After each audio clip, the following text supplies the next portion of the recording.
কি হলো, আপনি শুনতে পাচ্ছেন না? ক্লাসের সবাই আশার দিকে তাকিয়ে আছে।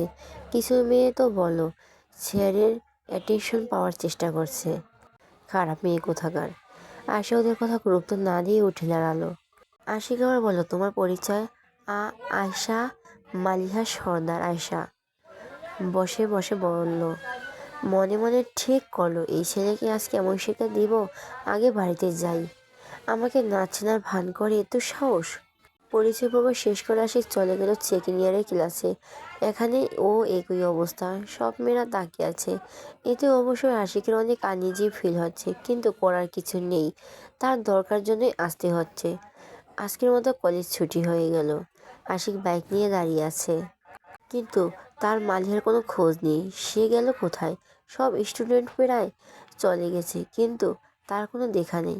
আরও 5 মিনিট দাঁড়ানোর পর দেখা মিলল তার প্রিয় সিট। 4 বান্ধবী মিলে গল্প করতে করতে সামনে তাকাতে দেখতে পেল আশিককে। আশিক তার দিকে তাকিয়ে আছে। কাছে যাবে এমন সময় মনে পড়ল ক্লাসরুমের কথা। সে যদি আমাকে না চেনে, তাহলে আমিও তাকে চিনি না। বলে বান্ধবীদের সাথে চলে যাচ্ছিল। আমাকে চোখে পড়ে না? দাঁড়িয়ে আছে দেখতে পাচ্ছিস না? আশা কাছে এসে বলো, আপনি কি আমাকে ডাকছেন স্যার? মানে? জি স্যার, আমাকে ডাকছিলেন মনে হলো, তাই আসলাম। আমাকে কিছু বলবেন? কি সমস্যা? এমন করার মানে কি? আমি আমাকে বাসায় নিয়ে গিয়ে অফিসে যাব, তারপর বাইকে ওঠ। আমি কি কোনোভাবে আপনাকে চিনি? বুঝতে পারলো তারপর সে রাগের কারণ। তাই বলো, আমি চিনি তোকে ক্লাসের। সবাই তো আর তোকে চেনে না, তাই না? সবার পরিচয় তো দিতে হবে তোকে। যদি না বলতাম তাহলে সবাই কী ভাবতো? বল। প্লিজ উঠে বস। আশা বুঝতে পারে আশিকের পরিস্থিতি, তাই ওর বান্ধবীদের চলে যেতে বলল। ওরা তো দূরে দাঁড়িয়ে শুধু হাসছে। আশিক আয়শাকে হেলমেট পরিয়ে দিল নিজের হাতে। আয়শা উঠে বসলো। আশিক বাইক স্টার্ট দিল। আশার মনের মধ্যে অনুভূতির সৃষ্টি হচ্ছে ধীরে ধীরে, তবে সে এখনও পুরোপুরিভাবে শিওর হতে পারছে না যে সে আশিককে ভালোবেসে ফেলছে। মন চাইলেও মুখে তার স্বীকার করতে চাচ্ছে না। আশিককে নামিয়ে দিয়ে চলে গেল অফিসে। অফিসে এসে আশিক নিজের রুমে প্রবেশ করবে এমন সময় বাবলি পিছন থেকে বলল, হাই স্যার, কেমন আছেন? আশিক কোনো উত্তর না দিয়ে ভিতরে প্রবেশ করে দরজা নক করে দিল। দরজার এপার থেকে বাবলি মনে মনে বলল, এ তো দিমাগ কিসের বুঝি না। আশিক কোনো উত্তর না দিয়ে ভেতরে প্রবেশ করে দরজা নক করে দিল। দরজার এপার থেকে বাবলি মনে মনে বলল, এ তো দিমাগ কিসের বুঝি না। ছেলে মানুষ তো মেয়ে মানুষকে চায়। আমি তো চেষ্টা করি, কথাও বলে না। আর কত পালিয়ে থাকবেন স্যার? আমি ঠিক আপনাকে প্রেমের জলে ফাঁসাবই। যে দীর্ঘ 13 বছর ধরে এক বাচ্চা মেয়ের প্রেমে পড়ে নিজেই ফেঁসে আছে, তাকে আর কে ফাঁসাবে? এদিকে আশা শুনে শুনে ফোন টিপছে আর আশিকের কথা ভাবছে। তখনই একটা নোটিফিকেশন আসলো ফেসবুকে। একটা ছেলে ফ্রেন্ড রিকোয়েস্ট পাঠিয়ে সাথে একটা মেসেজও দিয়েছে। মেসেজে লেখা আছে, রিকোয়েস্ট অ্যাকসেপ্ট করুন প্লিজ। আশা অ্যাকসেপ্ট করে নিল। সাথে সাথে একটা মেসেজ আসলো, ধন্যবাদ। আমার কি বন্ধু হতে পারে? আয়শা বলল, আমি আপনাকে চিনি না, জানি না, আপনাকে বন্ধু বানাতে যাব কেন? আমার কি বন্ধুর অভাব আছে নাকি? অভাব থাকলে শুধু বন্ধু হয়? আমরা তো এমনি বন্ধু হতে পারি। না, পারি না। প্লিজ, আমার কোনো বন্ধু নেই যাকে মনের কথাগুলো বলবো। আপনি হয়ে যান প্লিজ। আমার থেকে আপনার কোনো ভয় হবে না। অবশেষে আশা রাজি হলো, শুধু ফ্রেন্ড হবে বলে। দুজনের পরিচয় হয়ে নিল। কার কি পছন্দ? অচেনা। আপনি কি বিবাহিত? না। অচেনা। তাহলে প্রেম করেন, রাইট? না। তবে একজনকে ভালো লাগে। অচেনা। কে, জানতে পারি? না। অচেনা। ঠিক আছে, যদি কখনো বলতে ইচ্ছে করে তখন বলবেন। বলি আশা ফোন টিপতে টিপতে ঘুমিয়ে গেল। ঘুম থেকে উঠে দেখে প্রায় 8টা বাজে। সেই বিকেলে ঘুমিয়েছে, এখন উঠলো। ফ্রেশ হয়ে নিচে গিয়ে দেখলে সবাই ড্রয়িং রুমে বসে আছে। আশিক কিসের সাইড ফোনে বসে ফোন টিপছে। আয়শা আম্মু আয়শাকে বলে উঠল, মহারানী ঘুম ভেঙেছে। আশিক সিঁড়ির দিকে তাকিয়ে আছে। ঘুম ঘুম চোখে মায়াবী চাহনি তাকে বারবার ঘায়েল করে। রেবেয়া বেগম বললেন, এমন করে কেন বলছো জেসমিন? আমাদের আশা কি মহারানী থেকে কম নাকি? আমাদের সর্দার বাড়ির রানী। আশিক মনে মনে বলল, মা তুমি ঠিক বলছো, তবে সর্দার বাড়ির রানীর সাথে যে আশিকের হৃদয়ের মালিক, আশিকের মহারানী। বাড়ির সবাই আশিক আর আশাকে জিজ্ঞেস করলো, আজকে তোদের দুজনের কলেজে কেমন কাটলো? দুজনেই বলল ভালো। আসলাম সর্দার, তোমাকে যদি কোনো সমস্যা হয় তুমি আশিককে বলবে, ও তো এই কলেজে থাকবে, কেমন? ঠিক আছে বড় আব্বু। খাওয়া শেষ। আশিক তার রুমে বারান্দায় দাঁড়িয়ে আছে, একটা সিগারেট ধরালো। যদিও খুব একটা সিগারেট খায় না, যখন খুব বেশি খারাপ লাগে তখন একটা খায়। আশিক গভীর ভাবনায় মগ্ন। সে কি পারবে আয়শার মনে জায়গা করে নিতে? চেষ্টা তো করতেই হবে। আয়শা শুয়ে শুয়ে ফোন টিপছে, তখন আবার মেসেজ আসলো। অচেনা, হাই। হ্যালো। অচেনা, কেমন আছেন? জি ভালো, আপনি? অচেনা, আমিও ভালো আছি। কি করেন, রাতে খাওয়া হয়েছে আপনার? জি। অচেনা, ভালো, আমিও খেয়ে আসলাম। আচ্ছা বাই। বলে আশা অফলাইনে চলে গেল। অপরিচিত কোনো ছেলের সাথে আসার কথা বলতে ইচ্ছে করে না। আশা ফোন রেখে বসে বসে আশিকের ছাদে যাওয়ার অপেক্ষা করছিল। আশিকের সাথে ছন্দবিলাস করা আজকাল তার ডেইলি রুটিন হয়ে গেছে। ভাবতে ভাবতে ছাদ থেকে বেশি এলো গিটারের মিষ্টি স্বর। তৎক্ষণাৎ আশা ছুট লাগালো ছাদের। আপনাকে কেন বলবো? আশিক অবাক, এই মেয়ে হিটলারের মতো কথা বলছে কেন? আবার ভাবছে, ঠিকই তো, এই মেয়ে হিটলারই। আমাকে পরাজিত করার ক্ষমতা রাখে, এর থেকে বেশি কি? হ্যাঁ তাই তো, আমাকে কেন বলবো? হুম, বলবো না। থাক, তোর কথা আমি শুনতে চাই না। আয়শা মুখ ভেঙচি দিল। আশিক মুসকি মুসকি হাসছে। আপনি হাসছেন কেন? আমি হাসার কিছু বলেছি? আশিক নিজের পাশে জায়গা করে দিয়ে বলল, এখানে বস। আয়শা পাশে বসে বলল। আশিক নরম সুরে বলল, এ তো রাত জেগে থাকলে সকালে উঠবি কেমনে করে? পড়ালেখা তো করতে হবে নাকি? উঠতে পারবি? আজ আর আজকে কেন ক্লাস হয়নি? ঠিক আছে, মন দিয়ে পড়ালেখা করবি। এই রাতটা তাদের গল্পে গল্পে গেল। সকালে ঘুম থেকে উঠে আয়শা দেখে সে তার নিজের রুমে শুয়ে আছে, কিন্তু যতদূর মনে আছে সে ছাদ থেকে রুমে আসেনি, ওখানেই ঘুমিয়েছিল। তাহলে কে নিয়ে আসলো? আয়শা গল্প করতে করতে ছাদের সোফায় ঘুমিয়ে গেছিল। আশিক কোলে করে তার রুমে নিয়ে এসেছিল। ঘুমে থাকার কারণে বুঝতে পারেনি। ফ্রেশ হয়ে নিচে আসলো খেতে, কারণ তার খেতে খেতে অনেক সময় লাগে, তাই আগে এসেছে। লেট হলে যদি আশিক বাইক নিয়ে চলে যায়, তখন তো আয়শা বাইকে উঠতে পারবে না। আল্লাহ গো, আমি কাকে দেখছি যে মেয়েকে ডেকে ডেকে তোলা যায় না? সে মেয়ে তো সকালে ভাবতেই পারছে না। মা চুপ করো তো, আমি খেতে এসেছি, যদি লেট হয় কলেজে যেতে তাই। এইবার আয়শার মা আশ্চর্য হলো, সাথে সাথে মেয়ের কাছে গিয়ে কপালে হাত রাখলো। দেখি, তোর জ্বর টর আসেনি তো, নাকি ঘুমের মধ্যে হাঁটার অভ্যাস হলো? যে মেয়ে খেতেই চায় না সে কিভাবে আজকে এত সকালে খেতে এসেছে? যাই হোক, তোমার মতিগতি ফিরেছে, এটাই অনেক। মা এমন করছো কেন? আমি সকালে উঠতে পারি না আর খেতেও পারি না। আহা জেসমিন, মেয়েটা এসেছে খেতে, তুই ওকে সিআইডির মতো প্রশ্ন করে যাচ্ছিস? আয় তো মা, আমি খাবার দিচ্ছি, তুই টেবিলে বস। আমিনা বেগমের কথায় আয়শার মা চুপ হয়ে গেল। আয়শা খাবার খেতে খেতে বাড়ির সবাই খাওয়ার টেবিলে আসছে আর চমকে যাচ্ছে, যেন আয়শাকে কেউ আশা করেনি এখানে, করার কথাও না। যেখানে বাড়ির সবচেয়ে ছোট সদস্য অহনা, আহিল, ওরা পর্যন্ত সকাল সকাল উঠে, সেখানে আয়শাকে ডেকে ডেকে তোলা লাগে 1 ঘন্টা ধরে। ট্রেনে তুলে বসালো, আবার শুয়ে পড়ে। সেখানে আশ্চর্য হওয়ারই কথা। আকাশ তো বলেই উঠল, আমার চোখে চশমা কোনো দরকার? অর্ণব, আমি আজকাল চোখে অদ্ভুত জিনিস দেখছি, যেটা প্রায় অসম্ভব। ঠিক বলছো ভাইয়া, তোমার সাথে সাথে আমারও একটা চশমা দরকার।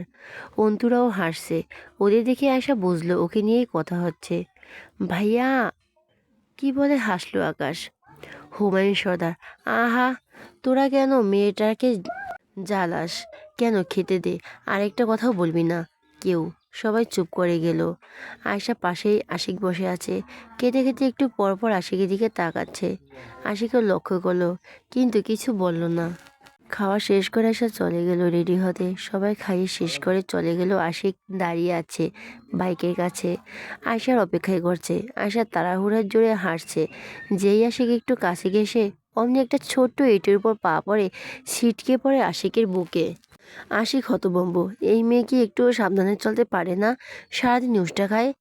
মায়াবতী না হয় উষ্টপতি হওয়া দরকার ছিল।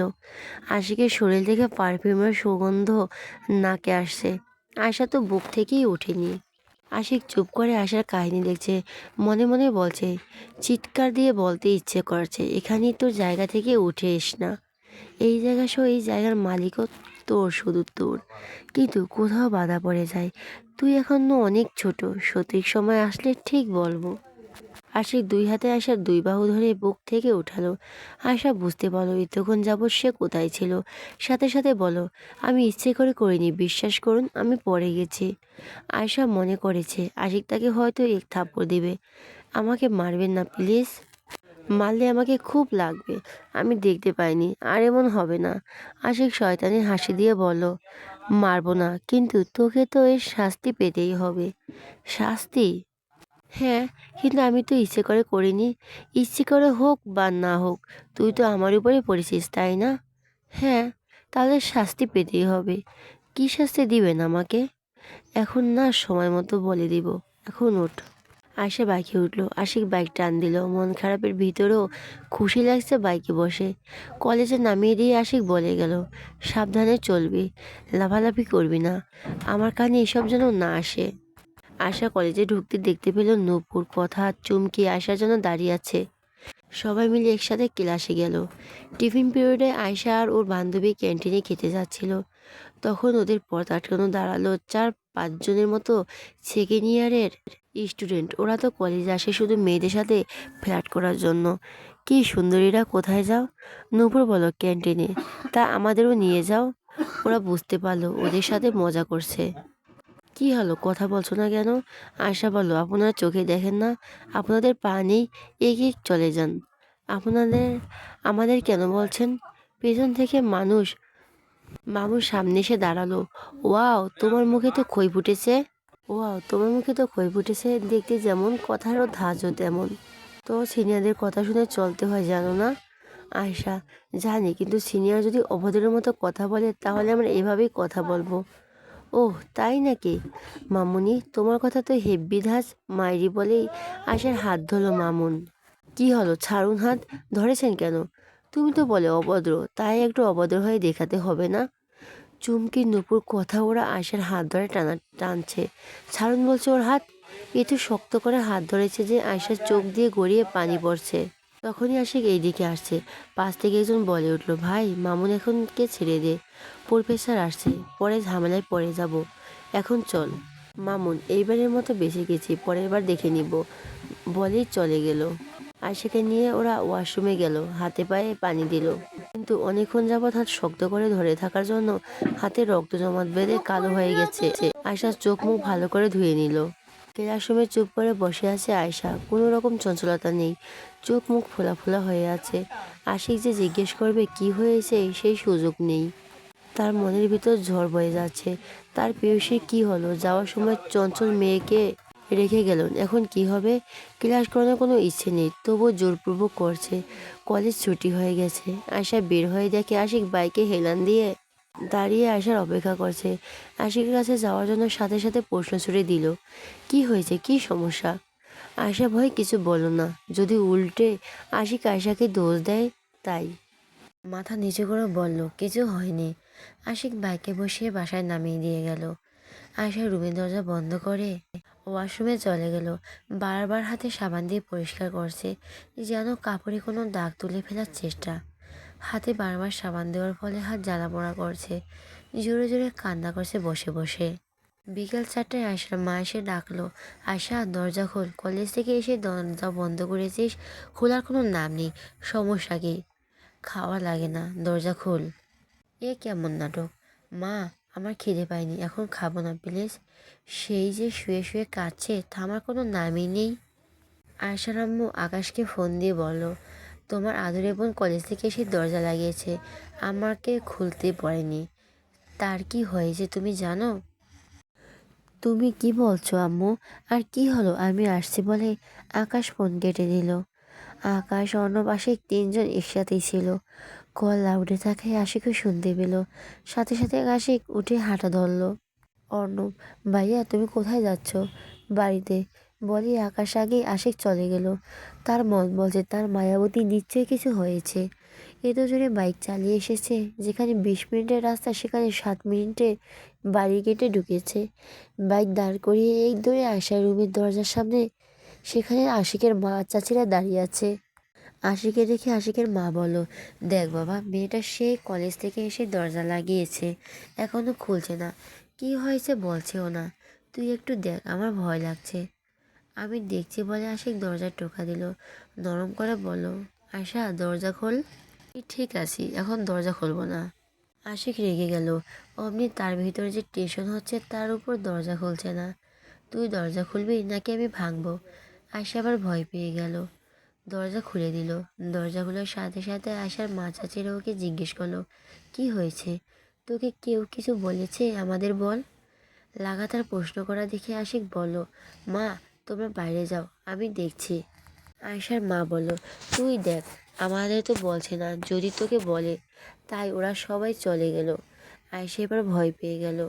আশিক আয়শার মুখোমুখি হয়ে খাটে বসলো। কি হয়েছে আমাকে বল। তোকে কেউ কিছু বলেছে? আয়শা চুপ, মাথা নিচু করেই আছে। কি হলো বল, কি হয়েছে? তুই না বলে বুঝবো কিভাবে? আয়শাকে চুপ থাকতে দেখে আশিক আরও ভয় পেয়ে গেল। যেই আয়শার হাত ধরলো সাথে সাথে আহা বলে উঠল। আশিক হাতের দিকে তাকিয়ে দেখলো হাত কালো হয়ে আছে, 5 আঙুলের ছাপ স্পষ্ট দেখা যাচ্ছে। আশিক আলতো করে হাত দুটো ধরে বলল, কি হয়েছে? আয়শা তাও চুপ। কি হলো তোকে জিজ্ঞেস করছি, কি হয়েছে, পড়ে গেছিস? আশা মাথা নেড়ে বোঝালো, না। তাহলে কে মেরেছে? আবার মাথা নাড়ল না। আশিক ভালো করে খেয়াল করলো 5 আঙুলের ছাপ। সাথে সাথে বলল, কেউ তো তোর হাত ধরেছিল। আশা চুপ করে আছে। আশিক শিওর হলো। তার ভেতরে জলে পুড়ে যাচ্ছে আশার হাতের অবস্থা দেখে। রাগের চোখ লাল হয়ে গেল। কে তোর হাত ধরেছিল? আশা আশিকের দিকে তাকিয়ে ভয় পেয়ে গেল। বাদামির চোখ লাল বর্ণ ধারণ করেছে। মনে মনে ভাবছে, আমাকে কি মারবে? বিশ্বাস করুন, আমি কিচ্ছু করিনি। ভয়ে সব ঘটনা বলে দিল আশিককে। আমি নাম শুনতে চাইছি, তুই জাস্ট নাম বল। আয়শা মনে পড়ল তাকে মামুন বলে একজন ডাকছিল, তাই বলে দিল। সেকেন্ড ইয়ারের এক ভাইয়ার নাম মামুন। আশিক নিজের উপর বেশ রাগ হচ্ছে। যদি কলেজে থাকতেই আরেকবার জিজ্ঞেস করতাম তাহলে জানতে পারতাম। তোকে কলেজে থাকতে জিজ্ঞেস করেছিলাম, তখন বললি না কেন? আমি ভয় পেয়েছিলাম। আপনি তো বলেছিলেন আমি যেন কোনো ঝামেলা না করি। যদি আপনি আমাকে মারেন তাই বলিনি। আশিক বুঝতে পারল। কিন্তু এই মেয়েকে কিভাবে বুঝবে? তার গায়ে হাত তোলা মনে সে নিজেই নিজেকে মেরে ফেলা। আশিক ডক্টরকে ফোন দিয়ে বাড়িতে আসতে বলল, আর হাতে আইস দিয়ে ধরে আছে। আকাশ বাড়ি এসে আয়শার রুমে গেল। আশিককে বলল, কি হয়েছে? সব শুনে আকাশ রেগে গেল আগুন। বোনের পিছনে সবসময় লেগে থাকতো, রাগাতো। যত যাই করুক কখনো বোনের গায়ে হাত তুলেনি, খুব যত্নে ভালোবাসা দিয়ে মানুষ করেছে। আর তাকে কিনে একটা ছেলে হাত ধরেছে। আকাশ বলে উঠল, ভাইয়া তুমি কিভাবে চুপ করে আছো? আমার বোনের এই অবস্থা, সবার আগে তো তোমার রেগে যাওয়া উচিত। তুমি কিভাবে শান্ত হয়ে বসে আছো? আয়শা বুঝলো না সবার আগে উনি কেন রেগে যাবেন। এখন যে পরিস্থিতি তাই ভয়ে জিজ্ঞেসও করলো না। আকাশ এখন চুপ থাক, তোর বোনের সামনে এভাবে রেগে যাস না। আকাশ বুঝতে পেরে চুপ করে বোনের পাশে বসে বোনের কপালে চুমু দিল। আয়শা তখন জমিয়ে রাখা আবেগ বের করলো। ভাইকে জড়িয়ে ধরে কাঁদতে শুরু করলো। আকাশ মাথায় হাত বুলিয়ে আদর করে বলল, কিচ্ছু হয়নি, আমি তো আছি। ডক্টর চলে এলো। কিছু ওষুধ দিয়ে রেস্ট করতে বলে চলে গেল। জেসমিন বেগম মেয়ের জন্য খাবার নিয়ে এসেছিল। দুপুর থেকে কিছু খায়নি। খাবারের প্লেট আকাশের হাতে নিল, নিজে হাতে যত্ন করে খাইয়ে দিল। আশিক ওষুধ খুলে আকাশকে হাতে দিল। আকাশ খাইয়ে শুধু রুম থেকে বের হলো। আশিকের সাথে আশিকের রুমে আকাশ গেল। ভাইয়া তোমাকে আমি বুঝতে পারছি না। কেন? তুমি কি সত্যি আমার বোনকে ভালোবাসো নাকি এখন ভুলে গেছো? আকাশ, হ্যাঁ ভাইয়া, আমার প্রশ্নের উত্তর দিতে হবে তোমাকে। তোর থেকে আমার বেশি লেগেছে আকাশ। বুকে দেখিয়ে বলবো এখানে লেগেছে, কিন্তু বলতে পারছি না। আমি যার জন্য কলেজে জয়েন করলাম তাকে সেভ করতে পারলাম না। আমার কষ্ট আমি কাকে বলবো? আমার ভিতরে শেষ হয়ে যাচ্ছে। ও তোর বোনের হাতে না, আমার কলিজার হাত দিছে। যেই হাত আমার কলিজার দিকে হাত বাড়িয়েছে সেই হাত আমি ছিন্ন ভিন্ন করে দিব। আকাশ বুঝতে পারলো। আশিকে জড়িয়ে ধরে, সরি ভাইয়া, আমি রাগের মাথায় বলে ফেলছি।